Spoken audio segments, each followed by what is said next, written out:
In today's world of 24/7 news cycles, social media firestorms, and geopolitical tension, it only takes one comment to spark international outrage. And that's exactly what happened when American political figure Karoline Leavitt made a series of controversial remarks targeting Canada and its citizens. What she may have intended as a rhetorical jab quickly escalated into a diplomatic flashpoint, drawing swift condemnation and a notably calm yet powerful response from former Bank of Canada Governor and global statesman Mark Carney. The incident highlights more than just cross-border sniping. It speaks to deeper cultural divides, the weaponization of national identity, and the enduring question of what kind of discourse we're willing to tolerate from our political leaders. Here's how it unfolded, and how Mark Carney's unexpected response turned the narrative upside down. The comments heard round the North it began during a televised interview in the midst of Karoline Leavitt's recent media tour. Known for her combative style and allegiance to the hard right wing of American politics, Leavitt was asked about international partnerships and cross-border economic cooperation. In what was supposed to be a discussion on trade, she launched into an unsolicited critique of America's northern neighbor. Frankly, she said with a smirk, Canada has become a joke. Their economy is a mess, their leadership is weak, and their people are too busy sipping maple lattes and apologizing to have any serious place at the table. The host appeared visibly stunned. Leavitt, undeterred, doubled down. I don't trust a country that can't decide whether it's British, French, or just cold, she quipped. They're like America's confused cousin who shows up to dinner wearing snowshoes and lectures everyone about climate change. It didn't take long for the clip to go viral. Within hours, social media exploded. Hashtags like hashtag Caroline vs Canada, hashtag Mapleshade, and hashtag Pardon Us Caroline trended across platforms. Canadians, typically polite to a fault, were unusually vocal in their criticism. And then came Mark Carney. Mark Carney steps in. Mark Carney is not known for inflammatory rhetoric. The former governor of both the Bank of Canada and the Bank of England, Carney has earned a reputation as a calm, measured voice in global finance and policy. His career spans continents, crises, and ideologies. He's the kind of figure who commands attention not with volume, but with substance. So when he decided to weigh in, the world listened. Carney didn't respond with insults or counterattacks. He didn't take to a pulpit to rant.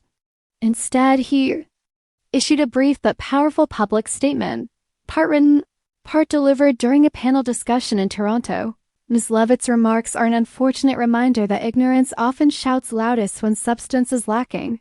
Carney said calmly, Canada is not perfect, but we are proud of our institutions, our multicultural society, and our global contributions.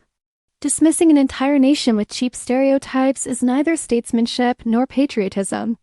It's performative nationalism, designed not to build bridges, but to burn them. He paused before adding, it's easy to insult. It's harder to understand. Those 7 words, it's easy to insult. It's harder to understand, were repeated across media outlets, political circles, and international commentary in the days that followed. The fallout, firestorms, and ironies. Leavitt's comments stirred more than hurt feelings. Canadian politicians, usually reluctant to engage in U.S. political drama, began speaking out. The Canadian ambassador to the U.S. issued a formal statement calling the remarks deeply disrespectful and misinformed. Provincial leaders from Ontario to British Columbia defended Canada's role in global affairs, while mayors in border cities emphasized the importance of US-Canada economic cooperation. Back in the U.S., reaction was mixed. Some praised Leavitt for telling it like it is, while others accused her of damaging an essential alliance for the sake of a soundbite. But perhaps the most unexpected twist came from within Leavitt's own party. Several moderate Republicans distanced themselves from the remarks, calling them unhelpful, tone-deaf, and unbecoming of a serious leader. Meanwhile, Canadian citizens responded with a blend of sarcasm and grace. Memes circulated depicting Canadians politely apologizing for being insulted. One viral post read, "We apologize for the inconvenience of being your northern neighbor. We'll try to keep the snow and healthcare to ourselves." Others took the moment to educate. A number of Canadian educators, entrepreneurs, and artists used the opportunity to share stories about Canadian innovation, multiculturalism, and contributions to international peacekeeping. climate initiatives, and global development. Why this struck a nerve Caroline.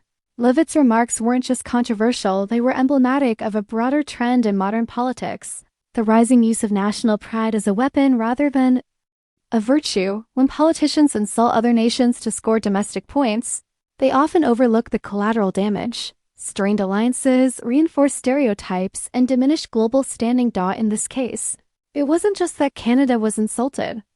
It was how they were insulted, with sweeping generalizations and mockery that ignored the deep and complex relationship between the two countries. America and Canada are economic partners, cultural cousins, and diplomatic allies. The border between them is one of the longest peaceful boundaries in the world. To reduce that relationship to a punchline isn't just rude, it's reckless.